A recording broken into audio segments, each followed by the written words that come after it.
وإنه متكون دسني هاي محي إن ده وحويان طريق ربك كل دسن ويان طريق ربك كل دسن يا محي يعني إن ده آدابتي إسلام كأي أخلاق دي إسلام كأي وناجي إسلام كأقل لقى يقان إنه يهوي أقل لقى يقان إنه يهوي سيدا درادد marka ugu horeysaba ee guri la doodoonayo maxaa la yiri laba category ama laba dhinac baa laga sheegay oo waxa la yiri ragiina waxba laga sheegay oo laga hadlay si maaragtay gabadh loogu guuriyo gabadhiina arinteeda waa laga hadlay ma garanaysa si waxa weeyaan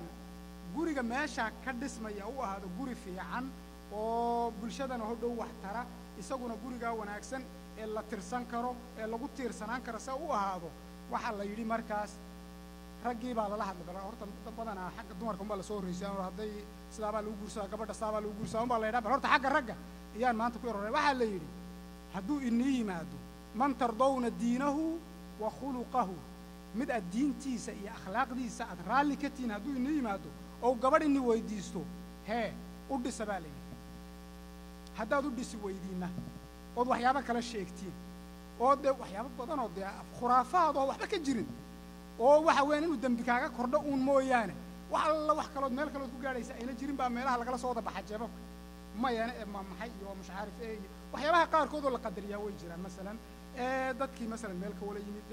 dadka isku afaa caadaadka iyo taqaaliid waxaas waa waxyaabo caadi ah oo diintuba ay tixgelisay weeyaan ma garanaysa laakiin kolkaan inaga ka hadlayno dadkeena laga hadlayo kale bal horta inaan meel fog baan la tagin ayaa laga yaabaa waxyaabo badan in jeebabka laga soo baxo waxyaabaha jeebabka laga soo baxayay waa khuraafaad iyo khuzac balaad dadka maskaxdooda meel kale uga yimid weeyaan wax diin shaqo kula ma markaas waxa la yiri bal labada arimood uun eega diintiisa iyo akhlaaqdiisa waxa laga yaabaa in labada qudoodu ay fahmiguna yar hoos maro oo qof diin lama yahay halka uu inoogu joogsato bas hodhow de wiil kolkii hore diin loo maleynay oo akhlaaqdi ka aradan baa ku iimani akhlaaqdi ka aradan ayaa ku iimani oo dhinac alla dhinac wax loo wado iyo meel alla meel wax wada aan la garanaynin ma garanaysaa haweeney baa u tagtay nabiga kaleey salaatu wasalaam markaas waxa tiri rasuulallah muaawiya iyo hebelow kale ayaa soo doonayo oo waxooga ay hadal haya waayadani keedigu la talin lahayd baa tiri wax laga yaabaa in gabdhuhu yiraahdo bismillaahir rahmaanir rahiim warmayna xishoole ma garan xagee u xishoonayso mustaqbalkeedii dhanaama wixii ilaahay adduunka Soomaha adduunka idin يعني أو كل سنة بيدويا مركا وحي يري نك الله يراهدو نك هبل الله يراهدو ما كي كلا يمكن غير مكان يسوق يرى الله يانو ألعبته إسكت جري جري وقت هذا ياش السومالي ده ويرى الله يانو ألعبته ما ركت وش جعنت كمان دقيقة نك بالهرتا بل مو يري وقته معاوية ويرجع أنا ضجي هاي بل السجن أبو يري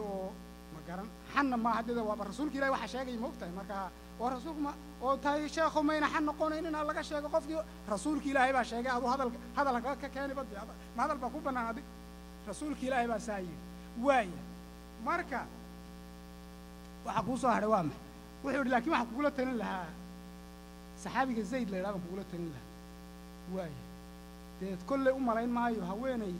saxaabiyada ما هذا الكلام المقلين بالي مسوا هواني صحابيده النبي إلهي أو كلت لي قف صحابة كمذا كل أمرين ما إن هذا الكلام أمرين ما إن كسوه كل أي اختيار تاي وحي أنا ده وحي هين لقلا أي كلا دود جيران صحابة النبي عليه الصلاة والسلام يقولون جيران ما وحي عن صدا إن سمعنا أبا مسوا وين وأرن أي يقولون جيران وحوي كل أون لكن وحنا قد جيدا أخلاق يدين أيوك جانجو النبي عليه الصلاة والسلام مركز دجليدا أما رابط الله فيرنا يا مال إيجا يوامحي ودين يخلق دين يخلق ده حقيقة كصوب بحين طبعا إيمانك ويان أخلاق مركز اللي هنا ده طبعا رنتي بقى كمية أو إنه وحدين بقى كمية أو إنه بين شيئين بقى كمية أو إنه وخيامين بقى كمية أو إنه وقت إلى لنا يا كمية أو إنه قف كون أحسن ولا دقن ليه هاي بقى كمية هداي تاي رير كيس هداي تاي عروض كيس هداي تاي محوها بني آدم كلا كحير جار كيس أخلاق الإسلام وحويان وجيت كاس فروع دي سايسا وفرح بدن تهوية مركا حلو بهاي وامحي إن آدي آد أرنت الله إلهي حق دمر كان طبعا حديث هذه الجار أد مقاشينه ده أفر باللوجور سلاي أو صو وده النبي جو تدين تلب كده ذا البالي ما قرنا يسات تدين تلب حول هو راعن قروحنا هو راعن reer hebel bay ka dhalatayna ha u raacine u raac baa la yidhi diintaa la yidhi intii kale oo dhan haddii oo ay wada gudboonaadaan kolka la isgarab dhigo dee diinta raac baa la yidhi moogtahay marka akhlaaqdaas aw ka imanaysa ama ka soo burqanaysa iimaanka qalbiga degay muxuu ahaa raadkiisiina laga arkayo jawaarixda iyo camalka qofkaasi uu samaynayo waa ka aan sheegayno ee ah kaas lagu hagayo guriga muslimka lagu hagayo weeyaan halkaasaa lagu aasaasay bisin ilaahay baa lagu aasaasay labadaa qof ee mid walba shuruudaha iyo arrimaha ale baa lagu aasaasay wixii intaa ka dambeeyaana wuxuu noqon doonaa wax ka sii fududun buu noqon doonaa insha allahu tacaala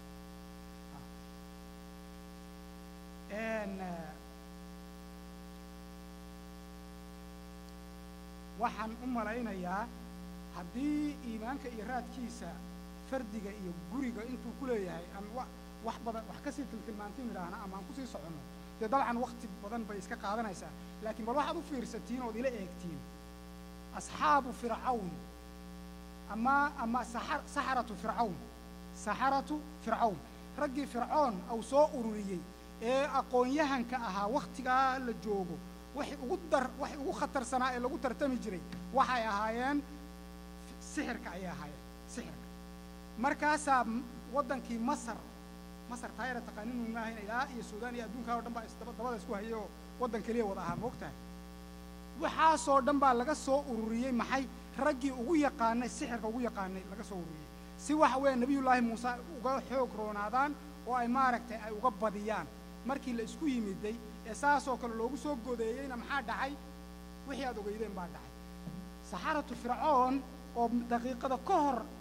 nebiyullaahi muuse cadowgiisa ahaa oo la dagaalamayay oo fircoon u dhowaa oo fircoon lahaa maxaadna siinay haddii aan badinno maanta ow lahaa maxay kuwa iigu soo dhow baad noqonaysin maanta haddaad ninkaa iga ridiin ninkaas uu ila dhaadhacaye waan ka joogi lahaa oo geed baan ka harsan lahaa haddaad iga ridiin maanta waxaad noqonaysiin dadka dee agtayda saa iyo ag fadhiya ee maaragta wax yaad noqonaysiin marka yaa salaam iyagoo halkaas bilicbilicda adduunka u muuqdo ayuu ilaahayna wax kala doonay qalbigoodu iimaan dhigay markaa daqiiqado gudahood buu mudhihii iimaankaasi saa uga soo foocsamay oo saa uga soo baxay markaasaa fircoon markii uu dhaardhaartay oo saa nii gala waad arki doontiin markuu yidhi faqdi maa anta qaad bay noqotay jawaabtoodii waxaa noqotay faqdi maa anta qaad إنما تقضي هذه الحياة الدنيا إنا آمنا بربنا ليغفر لنا خطايانا وما أكرهتنا عليه من السحر waxay yidhaahdeen wax alla waxaa doonaysa samee wax alla waxaa doonaysa samee ma garanaysaa faqdi maa anta qaad inamaa taqdi hadi alxaya adigu waxa weeyaan waxaad wax samayn kartaa waa adduunkan yarna waa laba cisho weeyaan inamaa taqdi hadi alxayaata addunya inaa aamanaa birabbina iimaankii iminkadan unay rumeeyeen murihiisii weeyaan iimaankii iminka unay rumeeyeen murihiisii weeyaan markaasaa la yidhi faqdi maa anta qaad inamaa taqdi hadi alxayaata addunya inaa aamanaa birabbina liyagfira lanaa khataayaana ilaahay baan rumaynay si uu noogu dembi dhaafo ou nooga dhaafo wixii aad nagu qasabtay eed ii sameeya tidhi liyagfira lanaa khadaayaana wamaa akrahtana calayhi min asixr sixirkii iyo jinkii iyo balaayadii aadna gelisay inuu ilaahay noo dhaafo ayaan isaga ka rajaynaya waxaa jiray saxaabi la idhaahdo khubayb ibnu cadiy oo la soo qabtay oo halkaa lagu hay oo meeshaa la saaray oo waxa weeyaan jidhkiisa kolba in la goynaayo oo la leeyahay maanta nebiyullaahi moxamed inuu halkaagan joogo oo wax lagu samaynayo ma rabi lahayd ma jeclaan lahayd oo isagoo jidhkiisa kolba mid la goynaya uu leeyahay maxay wallaahi isagoo halkiisaa jooga inuu qodax yari muddo raalli kama ihi mana rabo saasuu lahaa waa isagoo la googoynayo jidhkiisa ilaa ay naftu ka baxayso markaasaa wuxuu leeyahay wadalika fii daati ilaahi wain yasha ma arkaysa waxaa la iigu samaynayaa wadalika fii daati ilaahi wain yasha waa ilaahay dartii baa la iigu samaynayaa haddii ilaah au doonana xubnaha la googoynaayo asaga ayaa dhowaan isku xidhiidhin doona meel wanaagsanna dhigi doona buuri uuna dhigay allah subxaanahu wa tacaala ilaahay jannadiisa waxa ka xigay oo keliya haatay intay qirricda u dambaysay ka baxaysay markay ka baxdayna meel ilaahay uuna yaqaana ayuu tegey quruxdeeda iyo wanaaggeeda marka iimaanka mudhaha ka imanayahay hadday fardi tahay iyo hadday tahay usro tahayba mudhihiisu waa aad buu u ballaaran yahay aad buu u qurux badan yahay wanaaggiisuna wax la soo koobi karo runtii ma aha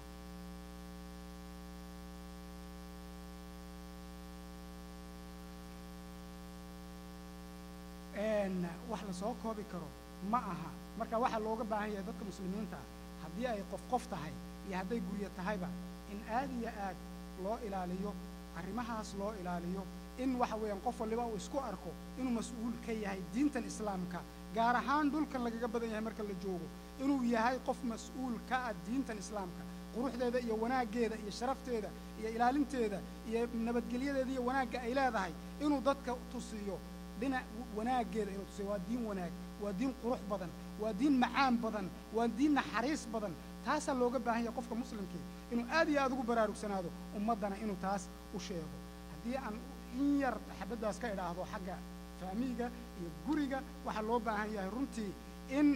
ay bal yeeshaan runtii waa arrimo loo baahan yahay oo in la tijaabiye ah in maalin maalmaha ka mida toddobaadkii maalin maalmaha ka mida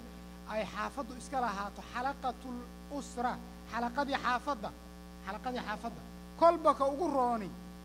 ka ugu rooni oo wax soo diyaariyo oo ha yaraysaninoo inan kaaga yara hadduu kaaga yar roon yahay ha odhanin makanaa wax noo sheegi ha odhanin inantaada yar hadday kaaga yar roon tahayna ha odhanin matanaa wax noo sheegi ma garanaysaa hadday ragow kolley inagu waaba iska yar roo minority baan kolleyba ku nahay meesha hadday sheekhaduhu ama haweenku inaga yar fiican yihiinna maanay gabadhi wax ii sheegaan maaniga islaantu wax ii sheegi war baltaana iyo isla weynida iyo qabkaa ina wax waa wax laga tegay ha noqdo oo waxa weeyaan tawaaduca ha la ogaado oo ha laga dhegaysto qofkii wax kugu dhaamaa ha laga dhegaysto xaaskaaga hadday tahay iyo hadday odaygaaga tahay iyo inankaaga hadday tahay iyo inantaada hadday tahay intaba aad iyo aad baad u mahadsan tihiin wajazaakum allahu khayr wasala allahuma calaa sayidina maxamed wacalaa aalihi wasaxbihi ajmaciin